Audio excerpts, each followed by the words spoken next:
I'm right here with Mike Eldon right here. He's with KCA University in Kenya right here, and he wants to expand and get funding right here from the state and get it going in Kenya right there with the students in there. How you doing, sir? I'm doing very well, and I'm loving Cleveland. I'm so impressed. You're so impressed? I'm wondering what you're doing that Detroit isn't.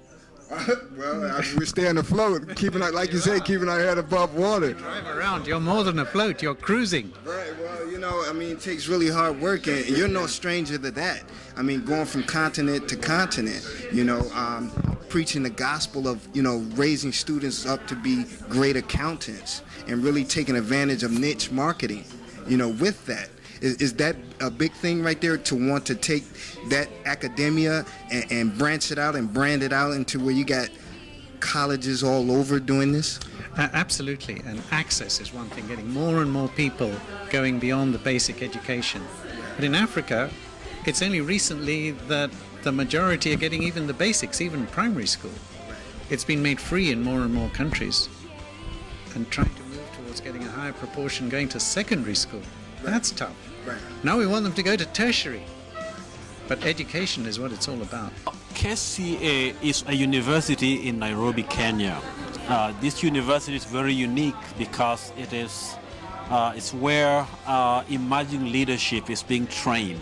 It's a business school in Nairobi, Kenya, and the foundation is to support the university so that it can be able to provide the services that are needed by young emerging leaders in Africa. Now, beyond the obvious, you're being from Kenya, why are you so passionate, and why are you even involved in this undertaking? Education is key to empowerment of any community. I think if you look at the black race, one of the areas of need has been education. We have not been able to have opportunities that others have had, and this is our time to be able to learn, to be able to expose our young people to education that can liberate our people economically, socially, and theologically. We can be liberated to be a force in the world today.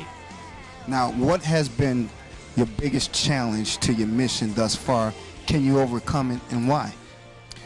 I think the challenge has been the resources. Resources, I think, has been scarce. But I do think that we can overcome those challenges as we expose people to become aware of the need for education for our people. My passion is developing people and having them fulfill what they're able to fulfill. In Africa, there are fantastic people, millions of them, but most have no opportunity to do with their talents what they could. Now, what would you like the people to know about KCA that they're not privy to right now?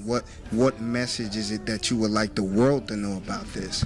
Well, first of all, KCA is becoming a very nice business school in Kenya, and linked into the Kenya community, and Kenya is linked into the East Africa community, and Kenyans are very connected globally. Kenyans are all over the world. There are thousands of them in America, thousands who study here, thousands who work here. But the other one is that quite a number of the faculty at KCA University got their advanced degrees, their PhDs, here in Cleveland. And so what we're talking about here on this trip of mine is to strengthen this relationship of the flow of people between Cleveland and Nairobi and KCA University, both ways, to bring this world closer together so as to get people here understand Africa better. And Africa doesn't always have the best image in America. Right. People read the newspapers too much and they think it's all famine and wars and AIDS and corruption. Right. Whereas in fact, it's a very exciting place. Now, how important was it, the infusion of capital from your partners, and you know, what have they expressed to you for a short-term and a long-term goal with KCA? It's vitally important because it's hard to make money in education as a private university. Most of the private universities are faith-based, so they get some support from the international churches, whether it's the Catholics or the Anglicans or the Methodists or whoever. This one is promoted by the accountants body. That's a members' organization. It doesn't have capital as such. And so you have to struggle to make ends meet. You can't do it just out of fees. And that's why we set up the North American Foundation. We want to innovate. We want to help our students become entrepreneurs. We want to make them fit for the emerging jobs that are coming in the new economy, the knowledge economy, in technology, in oil and gas. We've recently been discovering oil and gas in Kenya and in other countries in the region. So we want to build the skills for that so that we can have local people fill all these jobs rather than bring in people from elsewhere. And Kenyans are so hardworking, so curious, so entrepreneurial, so dynamic. That's why I love living there, that there's no reason why it shouldn't be that way. But secondary school is somewhat easier. You don't need such expensive faculty. You don't need so much equipment. Primary school, you need even less. The most profitable are the pre-primaries because you hardly need anything. In Playa, that's me, Hollywood in the hood, doing it really big. I'm at the Pearl of the Orient right here, having a great meal with some great people. Like I said, one of these great people right here is involved heavily with the KCA Foundation right here, Mr. Kefa Otiso. How you doing, sir? I'm doing well, thank you. Yeah, now you actually teach at Bowling Green State University, right? Yes, I teach geography at Bowling Green State University. So all you Cleveland people who come to BGSU, I shout out to you. I'm in your neighborhood today. Right. But I'm also here as the secretary of the KCA Foundation in Nairobi, Kenya. Now, how's that been? I know it's challenging to stimulate funding across borders. Yeah. Such a huge endeavor. Yeah.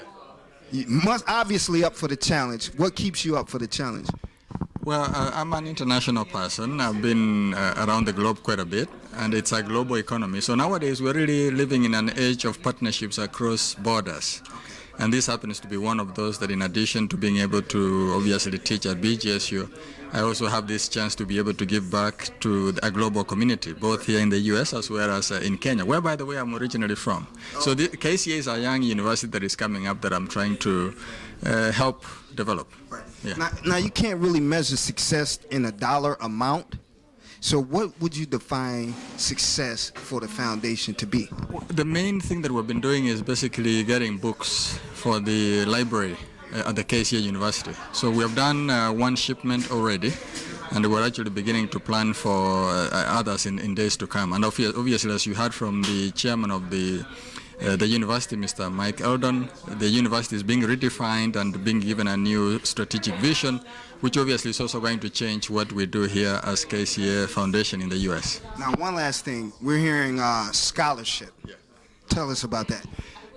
Like most universities in the U.S., we are trying to put together a program that actually will be able to fund poor students at KCA University, so providing opportunity for people that otherwise might not be able to do that. Now, in days to come, as you heard from the chairman, we're hoping to develop programs that actually can allow even American students to be able to study abroad at KCA University 1 year, 1 semester, whatever the case may be, which, by the way, is very important. And if your audience gets nothing else, what I'd like to say is if you get a chance to be in college in an American university, it is extremely important to study abroad. It is a global village. It is a global opportunity. You have to spread your wings wide. There's nothing wrong with Cleveland, you but mentioned think big. Your relationship, a pretty fairly long relationship with Miss Margaret Wong. How instrumental has that been in your efforts at the foundation? Oh, yes. We thank God for people like Ms. Wong because they are people who are aware of this great need for education. I'm sure as an immigration lawyer, she comes across so many people with talents and gifts that may be needed in a place. And so for her to respond to us, to support what we are doing, I think is so important because this is a woman who understands the need for education. Herself was an immigrant from Hong Kong coming to the United States and going to school here. And so she is someone who really knows what it is to get a good education, to be able to have a headway in life. Just let your